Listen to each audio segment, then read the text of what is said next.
ಆ ರಜತ್ ಬಗ್ಗೆನೂ ಒಂದು ಹೇಳ್ಬಿಡ್ತೀನಿ ಸರ್. ಅವ್ರು ಫಸ್ಟ್ ಅವ್ರು ಏನ್ ಮಾಡ್ತಾರೆ, ಸರ್ವೆ ಮಾಡ್ತಾರೆ.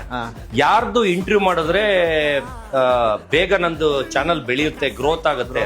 ಅದು ಮಾತಾಡೋದು ಏನ್ ಮಾತಾಡ್ತಾರ್ರಿ ಯಾವನ್ರಿ ಅವನು? ಒಂದು 100 ಜನಕ್ಕೆ ಕೇಳ್ತಾರೆ ಸರ್.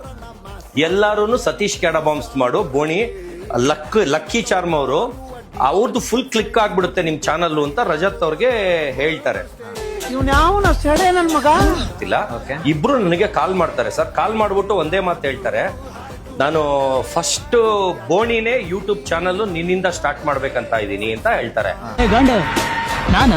ಸರ್ ನಾನು ಯಾವ ದೊಡ್ಡ ಮನುಷ್ಯ ಸರ್, ನೀವೆಲ್ಲ 2 ಸಲ ಬಿಗ್ ಬಾಸ್ ಹೋಗಿರೋ, ನನಗೆ ನೀವು ದೊಡ್ಡವರಲ್ವಾ ಅಂದೆ. ಇಲ್ಲ ನಾನು ಸರ್ವೆ ಮಾಡಿದೆ, ನಮ್ಮ ಆಫೀಸಲ್ಲೂ ಎಲ್ಲರೂ ನಿನ್ಗೆ ಓಟ್ ಹಾಕ್ತಾ ಇದಾರೆ, ನೀನೇ ಮಾಡ್ಬೇಕು ಇದು ಫಸ್ಟ್ ಬೋಣಿ ಅಂತ ಇದು ಮಾಡ್ತೀನಿ.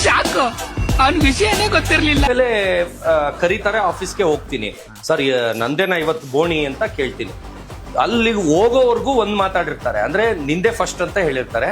ಹೋದ್ಮೇಲೆ ಇಲ್ಲ ಸುದೀಪ್ ಸರ್ದ್ ಮಾಡಿದೀನಿ, ಅವ್ರದ್ ಫಸ್ಟ್ ಬಿಡ್ತೀನಿ, ಆಮೇಲೆ ನಿಂದ್ ಬಿಡ್ತೀನಿ ಅಂತ ಹೇಳ್ತಾರೆ. ಆದ್ರೆ ನೀನ್ ಯಾರು ಅಂತ ನನಗ್ ಗೊತ್ತು, ನಾನ್ ಯಾರು ಅಂತ ನಿನಗ್ ಗೊತ್ತು. ಒಂದೇ 12,500 ಸಬ್ಸ್ಕ್ರೈಬರ್ ಆದ್ರು 6 ಲಕ್ಷ ವ್ಯೂಸ್ ಯೂಟ್ಯೂಬ್ ಅಲ್ಲಿ 1 hour 20 minutes ವಿಡಿಯೋ. ಈ ಬಡತವಿಂದ ದೇಶ ಉದ್ಧಾರ ಆಯ್ತದ. ಆಮೇಲೆ ಅವ್ರು ನನ್ನ ರೋಸ್ಟ್ ಮಾಡಕ್ಕೆ ಅಂತ ಕರ್ಸಿದ್ರು, ನಾನೇ ಅವ್ರಿಗೆ ರೋಸ್ಟ್ ಮಾಡಾಕ್ಬಿಟ್ಟೆ. ಅಂದ್ರೆ ಇವ್ರು ಏನ್ ಮಾಡಿದಾರೆ, ಎಲ್ಲ ಕಟ್ ಮಾಡ್ಬಿಟ್ಟು ಅವ್ರು ರೋಸ್ಟ್ ಮಾಡ್ದಂಗೆ ಹಾಕೊಂಡಿದ್ದಾರೆ. ಅಂದ್ರೆ ಅವ್ರ ಬೇಳೆ ಅದು ಬೇರೆ ಇದು ಬೇರೆ, ಎಲ್ಲ ಸಪರೇಟ್, ಬರೀ ನಾಟಕ ಅಷ್ಟೇ.